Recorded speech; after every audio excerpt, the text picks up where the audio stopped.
व्यासपीठावरती उपस्थित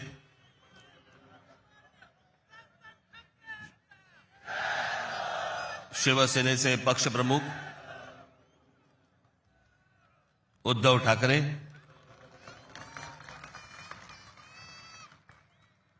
राष्ट्रवादी काँग्रेसचे नेते जयंतराव पाटील, इतर सर्व मान्यवर आणि माझ्या जमलेल्या तमाम मराठी बांधवांनो, भगिनींनो आणि मातांनो,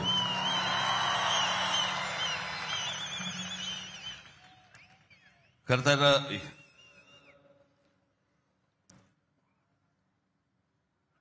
या व्यासपीठावरती मी माननीय बाळासाहेबांबरोबर लहान असताना अनेकदा आलो. शिवसेना पक्षाची स्थापनाच या शिवतीर्थावरती झाली. त्यावेळेला माझे आजोबा प्रबोधनकार ठाकरे हे देखील इथे उपस्थित होते.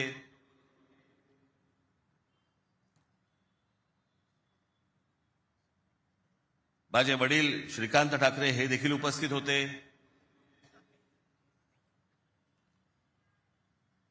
आमची माँ ही देखील उपस्थित होती.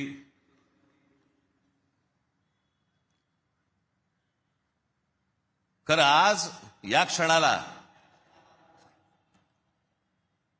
हे दोन भाऊ एकत्र आल्यानंतर आम्ही आज माझे आजोबा प्रबोधनकार ठाकरे, माननीय बाळासाहेब ठाकरे, माझे वडील श्रीकांत ठाकरे आणि आमच्या माँ आज खरं तर इथे हजर असायला पाहिजे होते. हे सगळं चित्र पुन्हा एकदा मराठी बांधवांसाठी, मराठी माणसांसाठी, मुंबईसाठी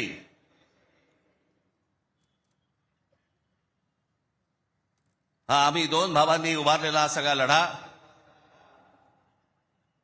इथे नसले तरी वरून पाहत असतील.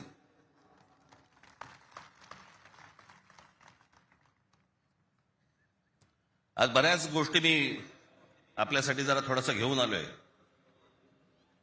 जाताना पोट भरून जा.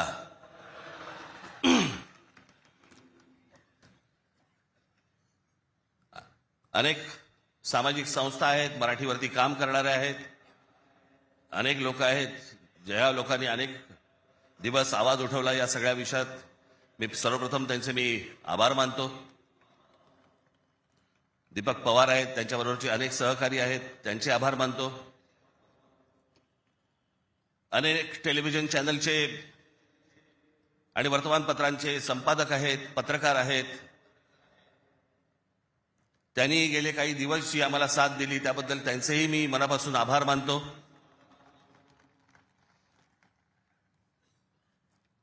खरं तर मी 20 वर्षानंतर पहिल्यांदा युती करतोय.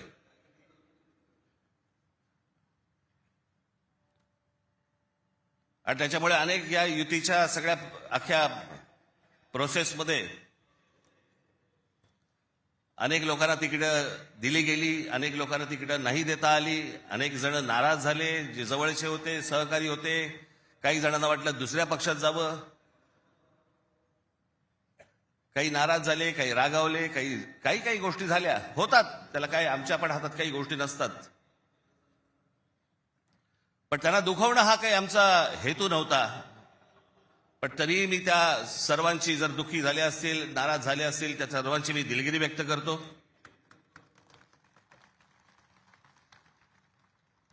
आपलेच आहेत, परत येतील. कारण जे आता आहेत तेच कुठे जातील माहित नाही, त्याच्यामुळे ते गेलेले आहेत ते येतीलच परत.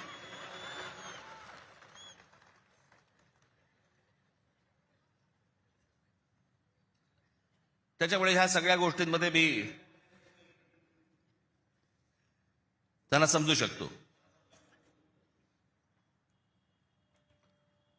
मुळात मी आणि उद्धव आम्ही दोघेजण एकत्र येण्याचं सगळ्यात महत्वाचं कारण म्हणजे या मुंबईवरती आलेलं संकट. मी गेले अनेक वर्ष या सगळ्या विषयांमध्ये बोलत आलो. गेले अनेक वर्ष मी माझ्या भाषणांमधून हे सगळे मुद्दे मांडत आलो की कशा प्रकारचा डाव रचला जातोय. आणि मग मध्यंतरी या राज्य सरकारने हिंदी सक्तीचा विषय आणला.